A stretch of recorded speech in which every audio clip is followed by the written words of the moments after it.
আগামী 20 মে সোমবার পঞ্চম দফায় শ্রীরামপুর লোকসভা কেন্দ্রের নির্বাচন হতে চলেছে। হাতে রয়েছে মাত্র কটা দিন। সমস্ত রাজনৈতিক দলের প্রার্থীরা তাদের দলীয় কর্মী সমর্থকদের নিয়ে শেষ মুহূর্তের প্রচার চালাচ্ছেন জোর কদমে। এই বিষয়ে কোনো দিক দিয়েই পিছিয়ে নেই শ্রীরামপুর লোকসভা কেন্দ্রের জাতীয় কংগ্রেস সমর্থিত বামফ্রন্ট মনোনীত সিপিআইএম প্রার্থী দীপশিতা ধর। প্রচণ্ড দাবদাহকে উপেক্ষা করে বর্ণাঢ্য সুসজ্জিত মিছিল করে তিনি আজ সকাল থেকেই তার দলীয় কর্মী সমর্থকদের নিয়ে সকাল থেকেই নির্বাচনী প্রচার ও জনসংযোগ করেন শ্রীরামপুর লোকসভার অন্তর্গত ডানকুনি পৌরসভার বিভিন্ন ওয়ার্ডে।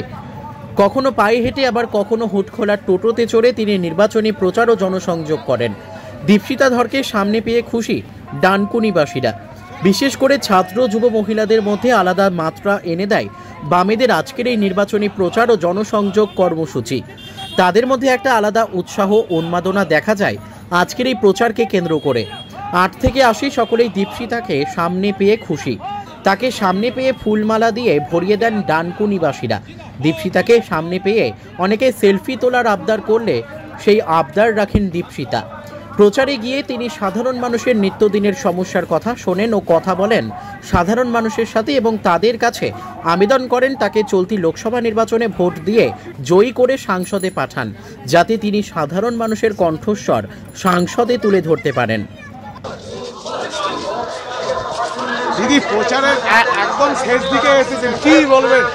আপনারা তো দেখেছেন কালকে সমাবেশ নিশ্চয়ই শ্রীরামপুরে যে মানুষের জমায়েত ওখানে হয়েছিল। শ্রীরামপুরের সাধারণ মানুষ কোনো রাজনৈতিক দলের নেতৃত্বে অমন সমাবেশ দেখেননি। ওই সমাবেশ বোঝাচ্ছে মানুষের মুড কি, মানুষ বদল চান, মানুষ শ্রীরামপুরে আমাদের চান। চ্যালেঞ্জের হবে ওনাদের মাসেল পাওয়ার, মানি পাওয়ার, গুন্ডা পাওয়ার, সেগুলোকে আমাদের লড়াই করতে হবে। সেটাই একমাত্র চ্যালেঞ্জ। মানুষ আমাদের সঙ্গে রয়েছে। দেখা যাক মানুষ বনাম গুন্ডাতে কারা যেতে, মানুষ সাধারণ মানুষ না তৃণমূলের পোষা গুন্ডারা।